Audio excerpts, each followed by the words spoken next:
Olá, nobres vassalos. Eu sou Lukavich Possalski, Lucas Docas, e nesse vídeo que eu tô gravando aqui, enquanto vocês não estão vendo minha cara porque infelizmente eu tentei fazer com a câmera, mas deu errado, eu farei aqui mais um Docas Responde, dessa vez com um grande apanhado das perguntas que me deixaram ao longo da viagem que eu fiz, do tempo que eu estive ocupado trabalhando para poder fazer essa viagem, seja no antes ou depois dela, nos infinitos problemas aqui que eu tive nesse meio tempo, por isso que eu até postei alguns vídeos nesse meio tempo, mas vídeos antigos. Mas enfim, vamos às perguntas que eu fiz. Observação, não tem todas. Algumas perguntas feitas durante esse tempo, que apesar de talvez eu tivesse programado melhor, tivesse conseguido anotar aqui para poder fazer essas respostas, infelizmente não tenho todas as perguntas aqui para responder. Então se a sua pergunta, infelizmente, não estiver aqui, fique tranquilo, eu farei um novo Docas Responde depois. Ou responderei pessoalmente, caso for mais fácil, porque eu sei que às vezes é melhor responder direto do que fazer um Docas Responde e esperar uma eternidade para isso. Mas vamos às perguntas. Primeira pergunta. Luiz Eduardo, gigantes são fantásticos. Pergunta assim, eu falo. Realmente, gigantes são fantásticos. Eles são criaturas incríveis que existem em todas as mitologias e ainda não são tão bem explicados assim. Existem milhares de teorias aí, algumas relacionadas a dinossauros e megafauna, outras a outros motivos de como surgiu essa ideia do gigante, como em todas as mitologias, mas é realmente uma coisa fantástica, porque existe em toda a mitologia gigante, de uma forma ou de outra. Victor Zabrek. Para fazer parte do paganismo não precisa ter a origem de um país. Ponto de interrogação. Exemplo. Eu quero seguir o paganismo nórdico. Preciso ser descendente? Bom, religião é fé,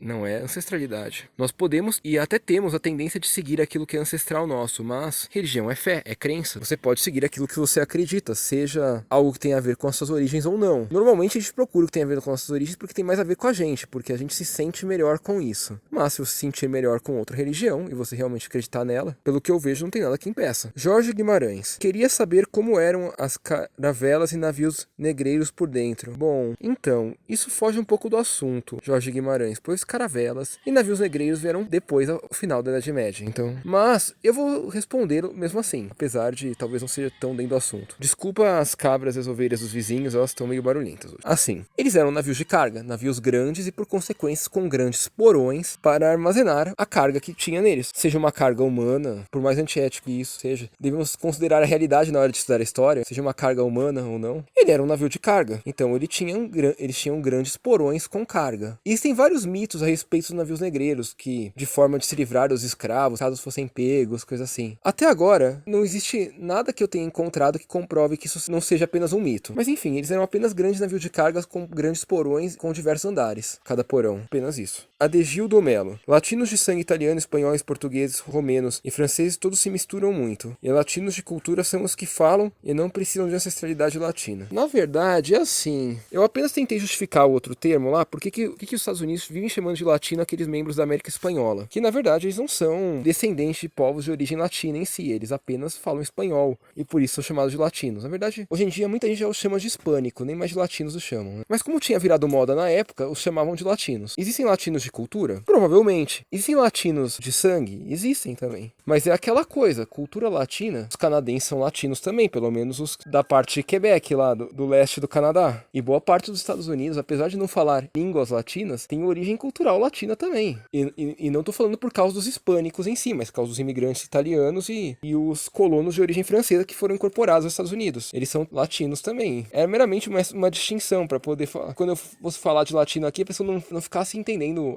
os povos da América Central, da América que fala espanhol. Entendesse de fato que é Portugal, que é... Porque isso é para estudar coisas da Idade Média, para poder falar referências sobre a Idade Média e não deixar vocês em confusão, né? A ideia era essa. Comentário também do Adegildo Melo. Galícia ou Galícia? Não Galácia. Não entendi também, né? É Galícia, né? Eu sempre chamei de Galícia. Luiz Augusto. Queria saber se a água era cobrada na época. Havia taxa ou já era inclusa em morar no feudo? Então, a água na época não era vista como um recurso escasso, pelo menos não na maior parte da Europa. Então, tipo, pro cara ir lá no rio e pegar um pouco de água pra ele, isso não seria cobrado dele nunca, jamais. Agora, o que poderia ser cobrado com relação à água é tipo, o cara ir construir um moinho na beira do rio. Ele estaria ocupando o terreno do feudo e logo, pelo terreno do feudo pertencer ao senhor feudal, ele deveria pagar a tarifa de ocupar essa parte do terreno, só isso. Mas o fato de você meramente pegar um pouco de água no rio não seria cobrado jamais de você. Pelo menos não em locais onde a água não era escassa. Talvez até pudesse ocorrer alguma coisa diferente em locais da Espanha ou do Oriente Médio, porque essas regiões são realmente muito secas. Mas essas são as exceções, né? A regra é que você pagaria meramente se fosse fazer uma coisa maior com a água, do que apenas beber ela ou pegar um balde dela ou coisa assim. Ninguém jamais te cobraria meramente por pegar um balde de água, com suas devidas exceções, é lógico, né? Bruno A. Cruz Jr. Sou muito jovem ainda, tenho bastante tempo para pensar nisso. Vou passar a ser mais econômico a partir de agora. Olha, cara, é uma boa iniciativa. Ser mais econômico é sempre bom, porque permite a gente acumular nosso dinheiro para utilizá-lo nas coisas que geram mais utilidade pra gente. Então, é sempre melhor ser mais econômico. E só de pensar que não estar gastando, você pode estar, além de guardando, deixando rendendo, né? Pode ser bom às vezes. Às vezes o rendimento realmente não é lá grande coisa, mas de qualquer forma, se você não for usar, nada melhor do que deixar rendendo um pouco. Pelo menos você ganha um pouquinho mais, né? Perde um pouquinho menos. Hermeton Silva. Como eu compro uma bigorna usada? Bom, você pode procurar no Mercado Livre ou em ferro velhos. É bem difícil de encontrar. O que muita gente faz é ir numa serralheria e comprar um pedaço de trilho moldado na forma de uma bigorna. Acaba quebrando bem o galho, quando você não vai martelar uma coisa muito pesada. E é bem mais barato, fácil de conseguir. Jaque Jablonski. A religião eslava e a nórdica tem muitos laços culturais. Eu vejo muitas pessoas europeias juntar as duas. Bom, digamos assim, esses laços culturais não são originais das duas. Porém, os dois são dois povos vizinhos e, por consequência, um povo com certeza acabou influenciando o outro, pelo menos nas suas fronteiras. E no caso da Rússia é uma mistura dos dois, então acaba juntando muito deles. Porém, é lógico, se você for lá pra Iugoslávia nem existe mais, lá pra Croácia, pra Eslovênia, pra Sérvia, o paganismo eslavo pouco tem a ver com o paganismo nórdico lá do norte da Noruega. Denise Bezerra.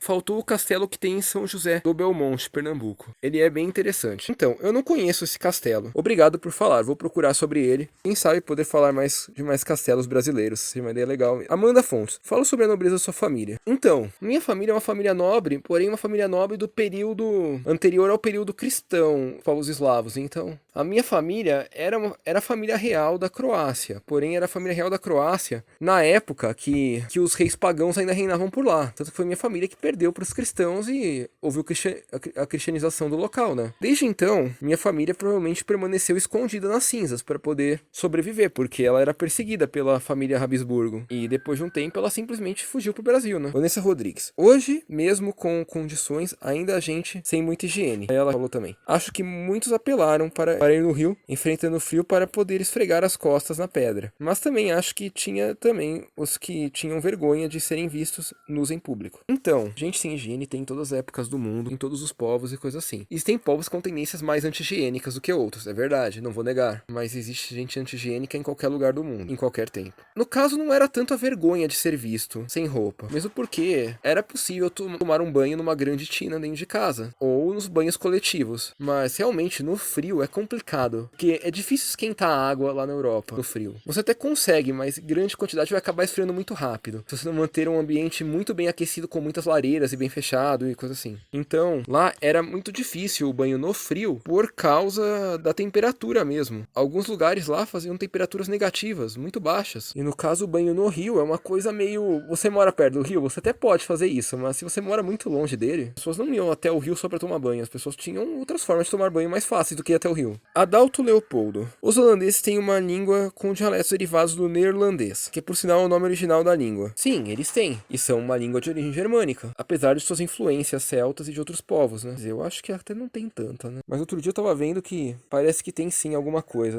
Só não vou afirmar o que tem aqui porque eu mesmo não tenho esse conhecimento todo pra isso. Tamires Cecília. Gostei muito do vídeo. Obrigado, Tamires. Henrique Medeiros. Vou botar um prego enferrujado nessa lâmina. Uns pregos enferrujados nessa lâmina. Então, esse vídeo eu tinha feito pra falar das espadas de espuma porque é uma forma interessante a gente poder praticar a arte sem se machucar, sem ter que usar grandes equipamentos pesados. Ela não surgiu pra isso a princípio, mas eu descobri essa utilidade e passei a utilizar. Agora, cada um faz o uso que quiser. Se você realmente quiser transformá-la numa arma, eu confesso que ela não vai ser uma arma tão eficiente quanto uma espada de verdade, né? Mas se você quiser causar um estrago em público aí, eu acho até que isso não é uma péssima ideia, diga-se de passagem, mas quem sou eu pra pra tentar fazer alguma coisa. Não recomendaria. Mefel, você é o próximo sucessor da Croácia. Obrigado, meu nobre amigo seguidor Mefel. Estamos juntos na construção de nosso reino. Bom, e o vídeo aqui do Docas Responde fica por aqui. Espero que tenham gostado, espero ter compreendido. Sei que não respondi muitas perguntas ainda, porque deve ter sobrado um monte de perguntas que eu nem vi ou eu não anotei ainda. É meio complicado e meu trabalho tava uma correria até agora. Aí com o trabalho, com reforma daqui, arrumando o problema do feudo. Infelizmente o tempo é curto, mas ainda tenho muita coisa pra fazer, tenho muito material da viagem que eu fiz, que eu vou transformar em vídeos